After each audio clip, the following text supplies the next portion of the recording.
네, 샬롬. 아까 전에 시작할 때 많이 안 계셔가지고 다시 한번 말씀드리겠습니다. 중고등부 헌신 예배 오신 성도님들 한 분 한 분을 축복합니다. 저희 오늘은 중고등부 헌신 예배로 이렇게 예배를 드리는데요. 중고등부 아이들이 직접 찬양도 하고 이렇게 특송도 하는 모습을 보니 마음이 어떠신가요? 교사를 해야겠다는 마음은 안 생기셨나요? 혹시 마음속에 저 예쁜 아이들을 함께 나도 양육하고 싶다 하는 마음이 드는 분들이 계신다면 언제든지 저희 중고등부 선생님들과 제게 문의해 주시면 감사하겠습니다. 교사가 많이 필요합니다. 오늘 말씀은 갈렙 이야기입니다. 서브병이라는 단어를 들어보셨나요? 네, 조금 한 몇 년 전에 유행했던 말인데요. 이 말은 드라마나 영화에서 주연이 아닌 조연이 더 멋있을 때 그 사람들에게 시선을 빼앗기는 것을 의미합니다. 주인공 못지않게 멋있는 조연들이 참 많죠. 그 사람들을 보면 한 가지 공통점이 있습니다. 그건 메인 주인공과 비교해 봤을 때 결코 부족함이 없다는 겁니다. 오히려 재력이나 인품이나 외모 등이 더 뛰어난 사람들이 있습니다. 하지만 안타깝게도 이 사람들은 주인공의 그늘에 가려져 드라마의 한 편으로 밀려나게 됩니다. 주된 인물이 아니기 때문입니다. 오늘 본문에도 이 서브병을 유발하는 사람이 나오는데요. 바로 갈렙입니다.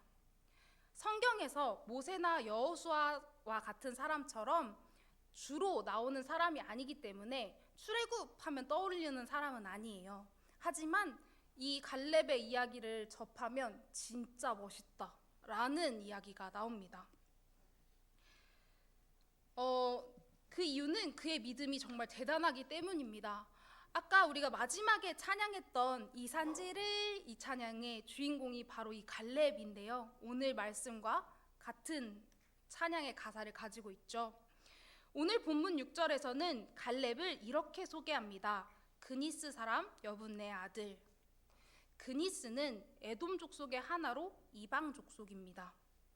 이스라엘 백성 속에 이방인이 있다는 게 좀 의아하죠. 이스라엘 백성이 애굽의 포로로 끌려갔을 때 애굽의 포로가 된 것은 이스라엘만이 아니었습니다. 애굽은 당시에 강대국이었기 때문에 다양한 나라를 정복했고 정복한 나라에서 많은 포로들을 데려왔습니다.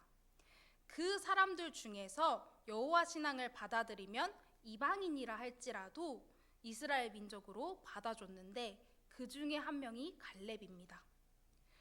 근데 놀라운 것은 이 이방인인 갈렙이 성경에 처음 등장할 때 유다 지파의 대표로 소개되고 있다는 겁니다. 출애굽 2년째 가나안 땅을 앞두고 하나님은 모세에게 각 지파에서 대표로 정탐꾼을 뽑으라고 이야기합니다. 각 지파마다 한 명씩 뽑으면 총 12명이 뽑히죠. 이 12명의 정탐꾼으로 선출된 사람 중에 한 명이 갈렙입니다. 그리고 그 중에 가장 중요한 지파인 유다 지파의 대표로 갈렙이 소개됩니다. 하나님은 이들을 우두머리라고 하십니다. 그냥 정탐꾼을 뽑은 것이 아니라 각 지파마다 우두머리를 뽑아서 그 우두머리가 가나안 땅을 정탐하고 온 것입니다. 순수 이스라엘 사람이 아닌 이방인 갈렙이 어떻게 한 지파의 대표로 선출되었을까 하는 의문이 생깁니다. 하지만 성경에 나타난 그의 모습을 보면 이 의문은 사라집니다.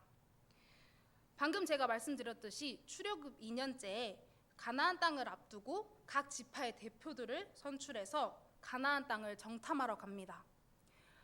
되게 긴 시간 동안 정탐을 하는데요. 40일 동안 정탐합니다. 지난주에 들었던 말씀 기억나니? 지난주에 이 말씀을 가지고 중고등부 학생들과 나눴었는데요. 무려 40일 동안이나 가나안 정탐을 하고 옵니다. 근데 가나안 정탐을 하고 온 이 정탐꾼들의 반응이 두 가지로 나뉘어집니다. 잘 알고 계시죠? 가나안 땅을 정탐할 수 없을 것이라고 이야기했던 10명의 정탐꾼과 아니다, 우리는 그 땅을 차지할 수 있다라고 말한 두 명이 있죠.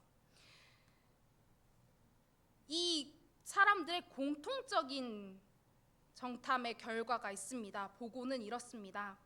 당신이 우리를 보낸 땅에 간즉 과연 젖과 꿀이 흐르는데 이것은 그 땅의 과일이니이다.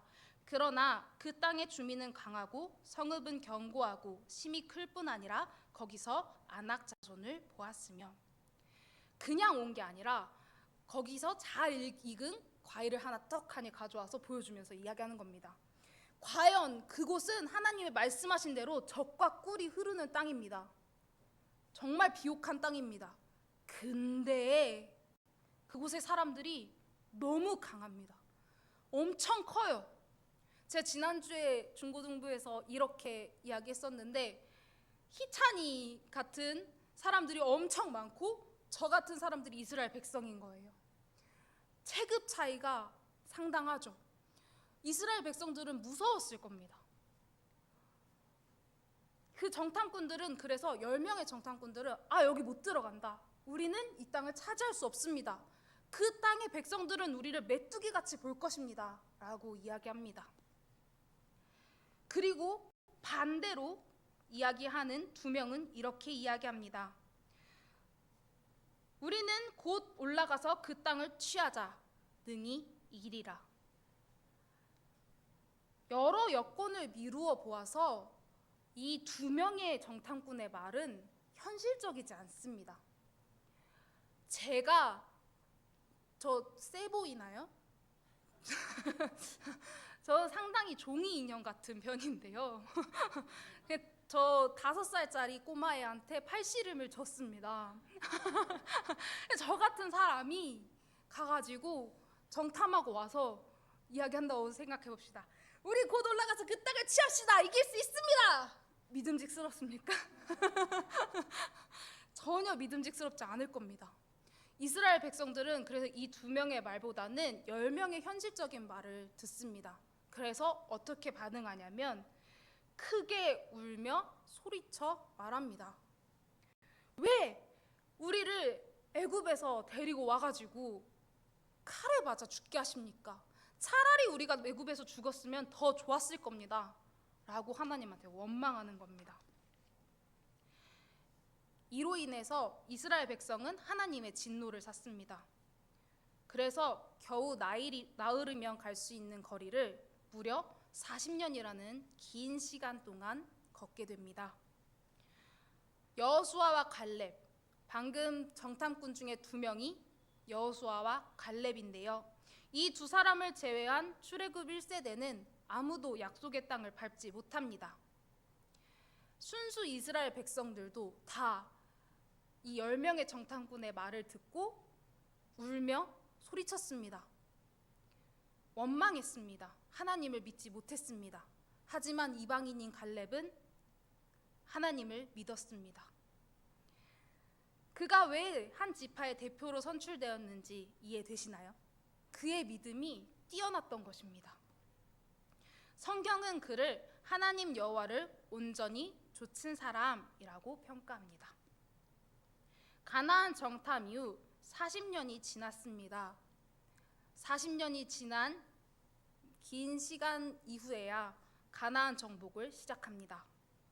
오늘 본문인 여호수아서는 40년이라는 긴 광야 생활을 마치고 하나님께서 약속하신 땅에 들어가기 위한 정복 전쟁과 정복한 땅을 분배하는 내용이 적혀 있습니다. 이게 여호수아의 이야기입니다. 여호수아서에는 총 3번에 걸쳐서 땅 분배를 하는 이야기가 나옵니다. 오늘 본문인 14장은 제2차 땅 분배가 시작되는 시점이었습니다. 땅 분배는 오로지 제비뽑기로만 진행됐습니다. 이는 더 공을 세운 사람이거나 더 힘이 센 지파가 가지고 싶은 땅을 가질 수 없도록 공평하게 오직 하나님의 섭리대로 분배하기 위함이었습니다. 제비뽑기로 진행되는 땅 분배 과정에서 갈렙이 갑자기 짜잔하고 나타납니다. 그러면서 과거 45년 전의 이야기를 꺼냅니다. 나에게 특별히 요구된 땅이 있습니다. 하나님이 나에게 약속하신 땅이 있습니다. 나 그 땅 주세요 라고 말합니다. 여호수아 14장 9절을 새한글 성경 버전으로 읽어드리겠습니다. 그날 모세 어른이 맹세해 주셨지. 자네의 발로 밟는 땅은 영영 자네와 자네의 자손이 나누어 받는 땅이 될 것일세. 자네가 있는 힘을 다해 여호와 나의 하나님을 따랐기 때문일세 하고 말이네. 공평하게 땅을 나누고 있는 시점에서 45년이나 흐른 약속을 언급하면서 자신이 가지고 싶은 땅이 있다고 말하는 갈렙의 모습이 앞에 나왔던 믿음의 모습과는 굉장히 다른 모습으로, 꽤 이기적인 모습으로 비춰집니다. 하지만 그가 요구한 땅을 보면 그의 요구가 단순히 자신의 이익을 챙기기 위한 이기심에서 비롯된 것이 아님을 알 수 있습니다. 그는 여호수아에게 이렇게 말합니다. 12절을 한 번만 띄워주시겠습니까? 네, 함께 읽겠습니다. 시작. 그날에 여호와께서 말씀하신 이 산지를 지금 내게 주소서. 당신도 그날에 들으셨거니와 그곳에는 아낙 사람이 있고 그 성읍들은 크고 견고할지라도 여호와께서 나와 함께 하시면 내가 여호와께서 말씀하신 대로 그들을 쫓아내리이다 하니. 아멘. 그가 요구하고 있는 이 산지는 헤브론 산지입니다. 12절을 보면 알 수 있듯 헤브론 산지에는 아낙 사람들이 있고 그 성읍은 크고 견고했습니다. 15절에 보면요, 그곳에 사는 아낙 사람들은 그냥 아낙 사람들이 아닙니다. 아낙 사람 가운데서 가장 큰 사람들이 헤브론 산지에 거했습니다. 히찬이 중에서도 히찬이가 미안해. 이 땅에 있는 것입니다. 가장 무서운 사람들입니다. 이 사람들을 보고 이스라엘 백성, 그 정탐꾼들이 우리는 메뚜기입니다 라고 말했습니다. 아낙 사람들이 많고 그 중에 가장 센 사람들이 있기 때문에 가장 꺼렸던 땅, 이스라엘 백성들이 정복하기 두려워했던 땅이 바로 이 헤브론 산지입니다. 근데 헤브론 산지는 정복하고 난 이후에도 좋은 땅은 아닙니다. 고도가 높은 산지이기 때문에 살기 좋은 조건을 가지지 않았습니다. 불편하고 어렵습니다. 힘들게 정복을 했는데 그 이후에 사는 삶도 쉽지 않습니다. 이런 땅을 누가 갖고 싶었을까요? 갈렙은 남들이 꺼리는 이 땅을 요구하고 있습니다. 당시 이스라엘 백성들 중에서 갈렙이 가장 나이가 많았습니다. 출애굽 1세대들이 다 죽었기 때문입니다. 그들의 자녀들이 남아 있었는데요, 여호수아와 갈렙이 나이가 가장 많은 상황입니다. 처음 가나안 땅을 정탐하던 45년 전 하나님은 그에게 특별한 땅을 요구할 수 있도록 약속하셨습니다. 그렇다면 갈렙이 노년에 그 약속을 빌미로 살기 편한 땅, 이미 정복해서 싸울 필요가 없는 땅을 요구하는 것이 더 맞을 것 같지 않습니까? 아, 내가 말이야 40년 전에 45년 전에 가나안 땅을 갔다 왔어. 내가 그런 사람이야. 하나님이 나한테 약속했는데 그 땅 나 주면 안 돼? 이렇게 말해도 될 것 같은데 그 이야기를 하는 게 아니라 아직 정복하지 않아서 싸워야 하는 땅, 앞으로 전쟁해야 하는 땅 중에 가장 까다롭고 어려운 땅, 방금 말씀드렸듯이 전쟁이 끝나더라도 살기에 불편한 이 산지 헤브론을 달라고 요구하는 것입니다. 갈렙은 왜 굳이 이런 땅을 달라고 요구하고 있을까요? 첫 번째는 하나님이 함께 하심을 믿었기 때문입니다. 40세의 갈렙은 전쟁에서 이길 수 없을 것이라고 포기하고 크게 소리를 지르고 울던 이스라엘 백성들이 울던 그날 밤 하나님의 약속을 믿고 그 땅을 취하자 능히 이기리라, 그들은 우리의 먹이일 뿐이다 라고 말했던 사람입니다. 갈렙이 이렇게 말할 수 있었던 건 하나님을 경험했기 때문입니다. 갈렙이 경험한 하나님은 10가지 재앙을 통해 애굽의 신들을 다 물리친 위대한 신입니다. 강한 나라 애굽을 이기고 이스라엘 그 많은 사람들을 애굽에서 인도해낸 그런 존재입니다.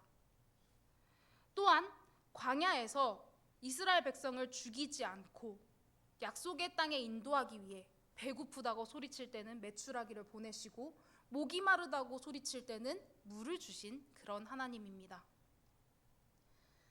40세의 갈렙이 정탐 후에도 현실을 보지 않고 가나안 땅을 정복할 수 있다고 당당하게 말할 수 있던 이유는 하나님께서 이스라엘과 함께 하신다는 것을 믿었기 때문입니다. 45년이 흐른 후에도 그의 믿음은 변하지 않았습니다. 아낙 사람 중에 가장 큰 사람이 거주하고 성읍이 크고 견고한 헤브론일지라도 하나님께서 함께 하신다면 그들을 능히 쫓아낼 수 있다는 믿음을 가졌습니다. 12절을 다시 보겠습니다. 여호와께서 나와 함께 하시면 내가 여호와께서 말씀하신 대로 그들을 쫓아내리이다. 이것이 갈렙의 믿음입니다. 다른 사람들은 걱정하고 두려워했을지 모르나 그에게 헤브론 전쟁은 결코 어려운 일이 아니었습니다. 두 번째, 갈렙은 공동체에 조금이나마 기여하기를 원했습니다. 그의 믿음은 이스라엘 백성들에게 본보기가 되었을 겁니다. 45년 전 믿음으로 당당히 가나안 백성들은 우리의 먹이다! 라고 소리쳤던 그가 변치 않는 모습으로 하나님께서 함께 하시면 이 아낙 자손들쯤이야, 견고한 성읍들쯤이야 아무것도 아닙니다. 우리 가서 싸웁시다! 라고 말하는 그의 모습은 전쟁에 나서는 군사들에게 큰 힘이 되었을 겁니다. 이스라엘 백성들은 이미 많은 전쟁을 통해 승리를 경험했습니다. 그래서 하나님의 전쟁이라는 것을 이미 잘 알고 있었습니다. 하지만 아무리 승리한다고 한들 전쟁이라는 것을 우리는 기억해야 합니다. 전쟁을 통해서 자신들의 동료를 얼마나 많이 잃었을까요? 이번 전쟁에서 자신이 다치거나 죽지 않으리라는 보장은 없었습니다. 하나님이 약속하신 땅에 들어가기 위해서 한 걸음씩 나아가지만 적들을 보고 견고한 성을 보고 나아가지만 나도 모르게 그 전쟁을 생각하면 위축되고 두렵습니다. 하지만 85세의 나이에도 불구하고 누구보다 호기롭게 흔들리지 않는 한결같은 믿음으로 앞서가는 갈렙의 모습은 다시 한번 백성들에게 마음을 다잡을 수 있게 해주었을 것입니다. 성경에서는 갈렙에 대해서 크게 주목하지 않습니다. 하지만 저는 여호수아나 모세보다 더 큰 감동을 받았습니다. 그저 그의 믿음이 대단해서 그의 호기로운 모습이 멋있어서 공동체에 큰 힘이 되었을 그의 리더십에 감동한 것이 아닙니다. 물론 이런 모습들은 제가 정말 닮고 싶은 모습입니다. 하지만 진짜 인상적인 부분은 45년간 변치 않고 하나님이 함께 하신다라는 믿음을 가지고 그것을 외쳤다는 것입니다. 그는 이방인입니다. 어쩌면 출애굽 1세대 중에서 하나님에 대해 가장 조금 들었던 사람이었을지도 모릅니다. 하지만 그는 자신이 경험한 하나님을 놓지 않았습니다. 강한 나라 애굽에서 노예를 있던 자신을 구해낸 하나님, 광야에서 불기둥과 구름 기둥으로 메추라기로 자신들을 인도하시고 살리신 하나님. 갈렙은 자신이 경험한 하나님을 믿었습니다. 그 믿음으로 혼란스러워하며 웅성거리고 힘들어하던 백성들을 조용히 시키고 우리가 올라가서 그 땅을 취하자, 능히 이기리라, 그들은 우리의 먹이일 뿐이다 라고 외칠 수 있던 겁니다. 그리고 45년 후 똑같이 그는 고백합니다. 그날에 여호와께서 말씀하신 이 산지를 지금 내게 주소서. 당신도 그날에 들으셨거니와 아낙 사람이 있고 그 성읍들은 크고 견고할지라도 여호와께서 나와 함께 하시면 내가 여호와께서 말씀하신 대로 그들을 쫓아내리이다. 가나안 땅에 들어가게 하신다던 하나님의 약속은 드디어 이루어지고 있습니다. 근데 이것이 우리는 몇 장 넘어서 있는 이야기이지만 갈렙에게는 45년이라는 공백이 있었다는 것을 우리는 알아야 합니다. 45년 동안 갈렙은 참 많은 생각을 했을 겁니다. 가나안 땅을 들어갈 수는 있나? 옆에서 매일같이 죽어가는 같이 나왔던 출애굽 1세대들을 바라보며 죽음을 묵상하게 되었을 겁니다. 담대히 외쳤던 내 고백은 헛된 것인가? 내가 정탐했던 그 땅을 밟을 수는 있나? 나도 이들처럼 죽게 되는 것인가? 그것이 그가 마주한 현실의 벽입니다. 45년의 시간. 하지만 저는 그가 이 45년 동안 이런 약한 모습을 보였을 것이라는 생각을 하진 않습니다. 자그마치 45년입니다. 약 6년간의 정복 전쟁까지 있는 그 사이에 매일매일 현실의 벽을 마주하며 그는 믿음으로 그 현실의 벽을 이겨냈습니다. 옆에서 죽어가는 동료들, 매일매일 싸워야 하는 그 힘든 전쟁의 시간들, 참혹함, 광야 생활의 그 어려움, 뜨거움, 지침, 이런 것들을 마주하면서도 그의 믿음은 변하지 않았습니다. 우리는 어떤가요? 45년을 까진 아니더라도 1년, 아니 하루를 살면서도 우리는 몇 번이고 믿음이 흔들리지 않습니까? 나도 갈렙처럼 정말 믿음의 고백을 하는 사람이 되어야겠다라고 이 예배당에서 결단하고 저 문을 열고 나가는 순간 갑자기 누군가 아프다는 소식이 들려오면 우리는 바로 믿음이 흔들립니다. 하나님이 대체 왜 이러시는 거지? 내 인생을 인도하신다고 했는데 왜 내 인생에는 좋은 일이 없지? 하나님 정말 계시는 건가? 라는 생각을 할 수밖에 없습니다. 도저히 타개할 수 없어 보이는 현실의 벽이 내 앞에 생겨날 때면 하나님을 원망하고 믿음의 결단은 쉽게 무너집니다. 우리도 갈렙처럼 믿음이 흔들리지 않기 위해서는 함께 하시는 하나님을 믿어야 합니다. 하나님을 의지해야 합니다. 갈렙은 아무것도 아니었습니다. 갈렙이 이렇게 호기롭게 믿음의 고백을 45년이 지난 후에도 할 수 있다는 것은 자신과 함께하는 하나님이 위대하시다는 사실을 믿었기 때문입니다. 오늘 설교의 제목이 너 내가 누군 줄 알아? 인데요. 희찬이가 이걸 안 살려줘서 살짝 슬펐는데요. 오늘 희찬이에게 맛있는 거 사줘야겠네요. 자꾸 등장해가지고. 지난주에 제가 중고등부 설교를 하면서 다른 본문이지만 같은 주제 이야기를 했어요. 현실의 벽이 있더라도 우리의 뒤에는 하나님이 계신다. 하나님이 우리의 백이다. 라는 이야기를 했었는데요. 이 너 내가 누군 줄 알아? 라는 이 대사가 어디서 나온지 아십니까? 진상들. 이렇게 다 너 내가 누군지 알아? 이러면서 소리치는데 이 사람들은 대부분 별 볼 일 없습니다. 이 사람들이 대단한 게 아니라 이 사람 뒤에 있는 배경이 대단한 거죠. 누구의 아들, 내가 누구의 아는 사람이야, 나 대통령 아는 사람이야, 이렇게 하면 네 이렇게 하잖아요. 우리는 대단하지 않지만, 갈렙은 대단하지 않지만 그 뒤에 있는 하나님이 대단한 겁니다.